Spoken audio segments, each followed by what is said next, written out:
Hello there, world of tankers, and welcome to the channel. I'm your host, Droodles Blitz, and in today's video, we are going to be taking a look at an absolutely crazy game that I had on live stream the other day, and that is using the Hori. This is considered one of the strongest tanks in Tier 10. It has ridiculously troll armor, it's mobile, features reactive armor for some reason, and has a gun that literally does not care about your armor. And you're going to notice how we took what was a game that started off very, very poor in terms at least for gameplay and brought it back quite a bit. So we're going to make our way all the way up this hill. And you're going to notice that, in general, there's nothing to really do here. I take a blind shot at a 4-202, it doesn't hit. So it's already been a minute and a half into the battle. And I've decided I am no longer going to sit on the hill. I'm going to make my way into the front line because, as I said, there's just nothing to do when you're on a map like Castilla. Your mediums are playing very aggressive on the hill, and there's nothing really on the heavy hill until, of course, I leave. But in general, this is one of the things I don't like about Castilla, is how bad it is for tank destroyers if nobody's making plays. And because of that, it forces you to play aggressive, which obviously can be a rather sussler maneuver. So we are going to be making our way up this hill.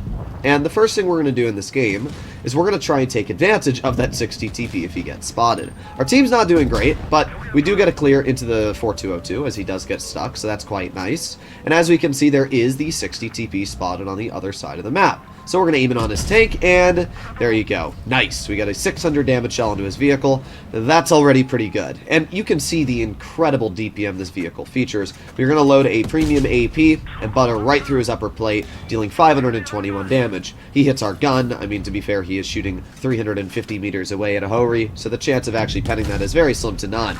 Our shell slams right into his lower plate, and that puts us over 2,000 damage at this point. Now, for some reason, I had a feeling the 60 was going to pen me, so I did put on my reactive armor, and he only rolled 300 damage. We then fire a shell right into his upper plate, finishing him off, dealing 2,700 damage. You can see how quickly we were able to take a game that looked very mediocre and bring it into one that was actually quite solid. We aim it on the minnow, we get a nice shot into his vehicle, we are now over 3,000 damage. However, we have a bit of a problem, and that is a 405. He does get one shell into our tank. We have the Progetto, but oh boy, this is a little sus right now. I'm holding off a 405, a minnow, and a Progetto in a tank that doesn't have a turret.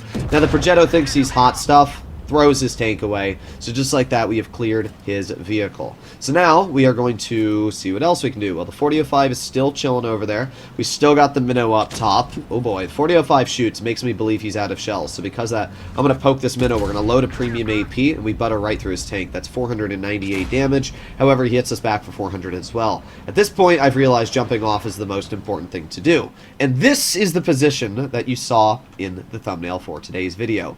This is a spot that a lot of people do not know about and should take advantage of. If you can work your tank properly on it, you are tall enough that people usually don't have enough gun elevation to see you. And when you pair that with the way these rocks are designed, you can get enough gun depression yourself to look down on them. And you're going to see that here in just a moment. This 405 thinks that he can beat us, so he's going to push in. And we're just going to sit here and chill. And he doesn't have the gun elevation to hit my tank. And because of this, he really can't get to me. So I'm able to chill here, and this 405 is just stuck. Look at this. We're literally just chilling here, and we're going to wait as long as we can until we get our shell out. Then we're going to put on our reactive armor, and the 405 does 250, 273, and he's dead. So we literally just obliterated that 405, and we've dealt 5,600 damage at this point. Now, rather unfortunate for me, the minnow went behind us. I did not think the minnow was going to roll behind. I really thought that the minnow, which common sense would entail, would drive down this hill and try and kill me. It's not that big of a deal. The chieftain finishes him off. This was a really, really sus game because our chieftain took really bad routes to make his way to where that girl was. You can see at the top of the game there's only 2 minutes left. And ideally, if I were the chieftain, I would have recommended to go to mid, because driving through mid gives you way more opportunities to spot what's going on. If the grill's on the hill, you'll be detected and you'll know he's on the hill. If the grill goes over here, you'll spot him and he's up there. It saves a lot of time. Going to one side of the map is banking your beliefs that he might be over here.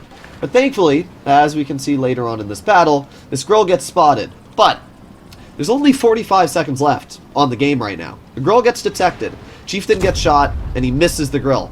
39 seconds on the clock now. What is going to happen? Will we get an ammo rack? Will the grill win the game, or will it be a draw? Well, the chieftain pens the grill for 419, and now he's going to sit here and he's going to wait. The grill is trying to shoot the chieftain. 20 seconds left on the clock. He gets a Hess shell into his vehicle.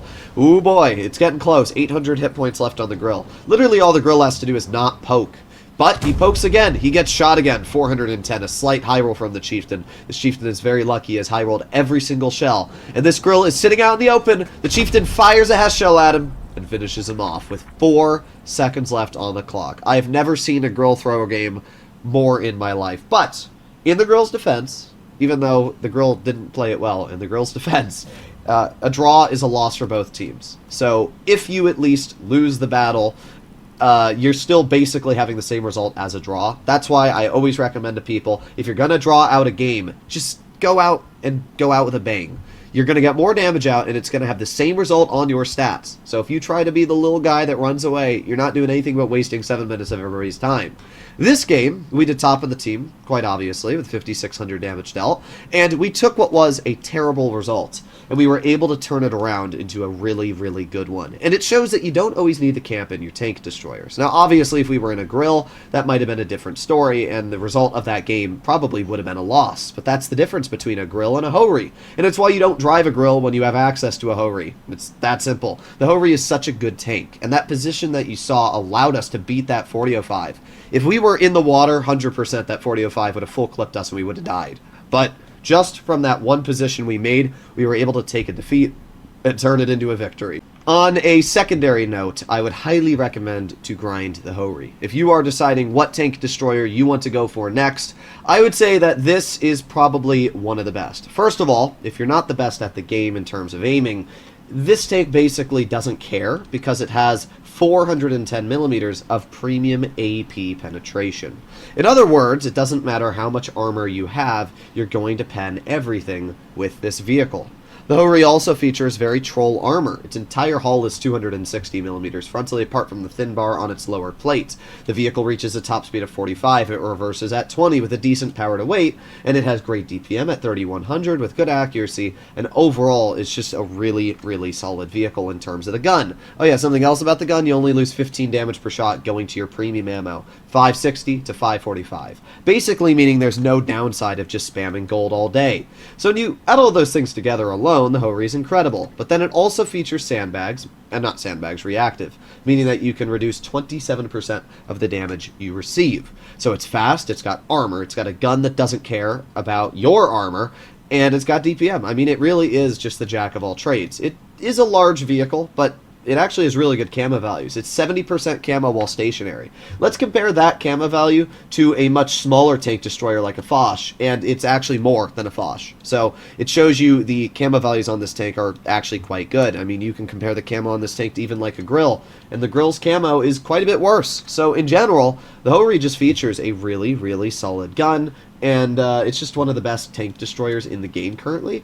I would say the only other TD I would grind over the Hori is the 113 GFT, but this vehicle is being nerfed next update, next major rebalance. So because of that, I can't really recommend to go for the WZ until we see the nerfs that have been placed on this tank. So for now, I think the Hori is the best TD really to go for in the game if you want that kind of jack-of-all-trades playstyle. I'll see you all in the next one. Bye-bye!